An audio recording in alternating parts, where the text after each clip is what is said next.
कि कोई अलग जाके कोई चोरी दरवाजे चों जाके सरकार दे विच कोई जिहड़ी गल कर रहा वो ना करे। जो गल करनी है वो घराना दे विच बह के घराना दे किसानां दे सामने कीती जाए। बिल्कुल हाँ जी भाई कोई भी साथी जो था हाँ वो उलटबाजी नहीं करे, बिल्कुल किसी भी तरीके की कोई लॉ एंड प्रॉब्लम जी क्लियर नहीं होनी चाहिए। बिल्कुल और सारे साथी उसनों कंन बन लैन। ये नॉन पोलीटिकल धरना है, ये कोई सियासत नहीं है, लेकिन असी लोग सारे अपना अपना जोर लगा रहे हैं। इतने चिब साहब आए ना, असी फार्मर कैबिनेट मिनिस्टर ने और इस इलाके च बड़ी देन है उन्होंने बड़े इस तरह के करते हैं। अज कहते पे ने कि 400 कुछ कनाल जमीन इन्हें निशानदेही की है, 1600 कनाल इनकी रिक्वायरमेंट है, 1600 कनाल लैन ना। पर लैने का तरीका करके है, लोगों नाल बहन, लोगों नाल गल कर, लोगों को क्या मुश्किलां तय कर दियां। उस टेबल पर बह के कोई दादागिरी थोड़ी है कि सवेरे 400 आदमी पुलिस का लैके उत्थे खंबे लगा देंगे, जमीन एक्वायर कर लेंगे। ये तो सिस्टम जो गौरमेंट का ये तो हिटलर टाइप सिस्टम है। गौरमेंट को चाहिए उन्हें लोगों नाल बैठ के क्या घराना वट लैन बनने के बाद लोगों को क्या प्रॉब्लम्स आ रही हैं, गौरमेंट वो लोग सांझे कर। क्या गौरमेंट उन्होंने क्या फायदे लभदे ने, गौरमेंट दसे इन्हों। और मैनू नहीं लगता कि गौरमेंट इन्नी जल्दी सुनने वाली है, ये तुहानूं सारे ही पता है। अगर ये गौरमेंट मैं तुहानूं गल लगा दसन, गौरमेंट मैं फिर कहांगा, मैं एक गल कहांगा कि कहते ना झुकदियां सरकारां झुकाने वाले चाहिए। तो गौरमेंट समझा ज़्यादा, अगर इस गौरमेंट की अगर जल्दी तो जल्दी गौरमेंट अगर इस सोल्यूशन की नहीं सोल्यूशन करती, नहीं लोगों नाल बैठ गल करती, तो मैं तुहानूं लगा दसन ये उस पैटर्न पर जो दिल्ली पर धरना चलता पाया सिंधु बार्डर के उपर, गाजीपुर बार्डर के उपर, वो धरने के जिन्हें भी लीडर ने वो साढ़े इत्थे विच बैठे दे होंगे। ये गौरमेंट को सोचना चाहिए और गौरमेंट की इस किस्म का रवैया नहीं अपनाना चाहिए, नहीं अपनाना चाहिए। अगर यह धरना लंबा चलिया वो किसानों का जो नुकसान होना उस गौरमेंट की भी काफ़ी नुकसान होना। और गौरमेंट चाहिए किसानों नाल बैठ के जिस तरह साढ़े सरपंच साहब आके करते हैं, ये चीज़ां तो टेबल से या दफ्तर से बह के थोड़ी गल्लां होंदियां। वो गराना वेटलैंड के ऊपर था और गराना वेटलैंड के लिए जो यहाँ की लोकल एडमिनिस्ट्रेशन ने ऊपर एडमिनिस्ट्रेशन एलजी एडमिनिस्ट्रेशन को जहाँ ये खबर दी है कि लोग खिलाफ हैं, ऐसा बिल्कुल नहीं है। हम गराना वेटलैंड को कहते हैं कि आप भरतपुर सेंचुरी की पैटर्न पर डेवलप करें। अब ये सरकार के कुछ लोग जो हैं वो गुमराह कर रहे हैं सरकार को, ऊपर एलजी सरकार को जो ऊपर बैठी है, कि ये सिर्फ यहाँ पे 408 कनाल ही ज़रूरत है, जबकि जो टोटल प्रोजेक्ट है डिपार्टमेंट खुद कह चुकी है कि 1600 से ऊपर कनाल का है। तो फिर हम ये कहते हैं कि आप पहले डिवाइड एंड रूल क्यों कर रहे हैं हमें? आप पहले 408 कनाल के फिर 1600 कनाल लोगे। आप एक बार एक प्रोजेक्ट बना के आ जाएं। आप हमें ज़मीन के बदले 7 चक्रोई फार्म है, 1200 एकड़ का फार्म है, आज तक उसकी ज़मीन बंजर पड़ी है, पूरा कल्टीवेट कभी नहीं हुआ जब से वो बना है। हम कहते हैं कि हमारा बॉर्डर साझा वहाँ पे, आप सारे घराना को सारी ज़मीन ले लें, हमें वहाँ ज़मीन दे दें और गांव के लिए 200 कनाल अलग से दे दें, वो कर दें। या जिनकी अफेक्ट हो रही है उनको दे दें, जैसे आपको ठीक लगता है। आप घराना के लोगों को कॉन्फिडेंस में लेके बात करें, ना कि घराना के लोगों को बाहर रख के। आप जब भी बात करें घराना के लोगों को विश्वास में लेके। और मैं कहता हूं कि ये जो हमारी पूरी एजिटेशन चल रही है, ये हमारे जो सरपंच हैं गुरदयाल सिंह सोनी, इनकी अध्यक्षता में चल रही है और पूरे पंचायत जो लोग हैं वहाँ के, हम उनके समर्थन में उतरे हैं सिर्फ इसलिए, बतौर डीडीसी जो मैं यहाँ का चुना हुआ नुमाइंदा हूँ इसलिए। और बाकी भी जो नेता हमारे आए हैं, चिब साहब आए हैं, बाजवा साहब आए हैं, खजूरिया जी आए हैं, मनमोहन जी आए हैं, द्वारका जी आए हैं और शेख अब्दुल रहमान जी आए हैं। तो मैं समझता हूँ ये सारे जितने भी बाहर से और भी नेता आए हैं, कोई तकरीबन 32 सरपंच आए हैं। मैंने अभी बोला 30-31, तो मुझे आके एक ने करेक्ट किया, जनाब 32 सरपंच आए हैं।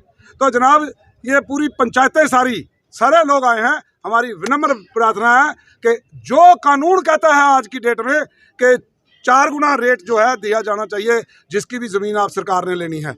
लोगों का पक्ष जिहड़ा वो बिल्कुल नहीं सुनिया। मैं मन सकना कि तुहाडे पर गवर्नमेंट का प्रेशर ही, लेकिन जनाब लैंड एक्विजिशन कलैक्टर होने के नाते तुहाडा फर्ज ही लोगों की गल सुनने की। अज ये जिन्ना भी सारा तुहाडे दरबार पर खड़ा है ना, सारा अमला, ये सब तुहाडी देन है जनाब। ये साडा 8 पॉइंट का जिहड़ा 9 पॉइंट का जिहड़ा मैमोरेंडम है, ये जनाब अभी तुहानूं दिन्ने आ, इनू सरकार तक पहुँचाओ ताकि साडे लोगों को न्याय मिल सके। नाले सर इहदे च इह है कि जेहड़ी तो लोक सिंह बाजवा जी ने बड़े स्पष्ट लफ्ज़ों में कहा कि ये जो मार्च हमने किया है, देखो किसानों के मुद्दे बहुत हैं, खासकर जो सुचेतगढ़ आरक्षण बॉर्डर में रहने वाले लोग हैं उनके मुद्दे बहुत ज़्यादा हैं। लेकिन आज का मुद्दा जो है, हम सब लोग खड़े हैं घराना निवासियों के साथ।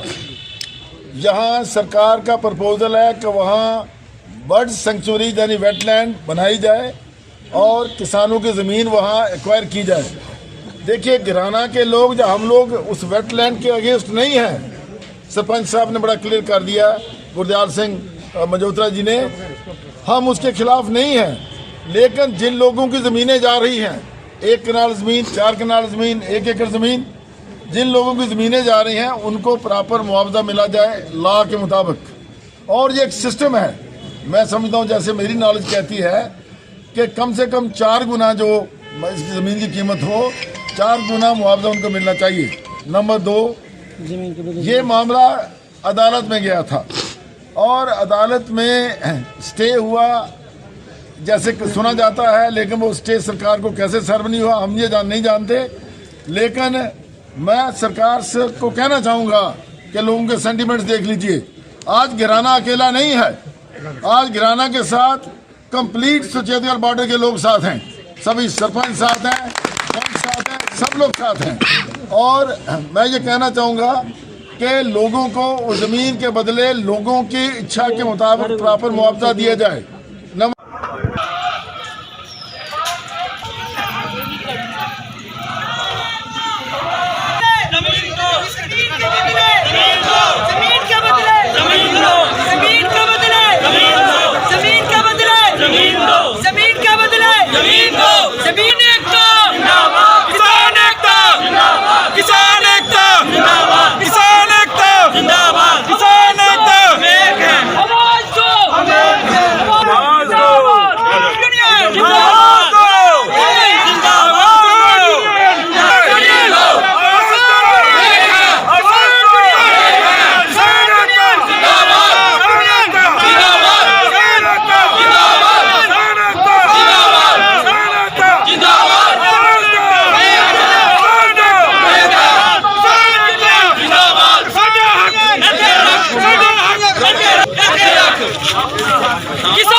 हम एक हैं।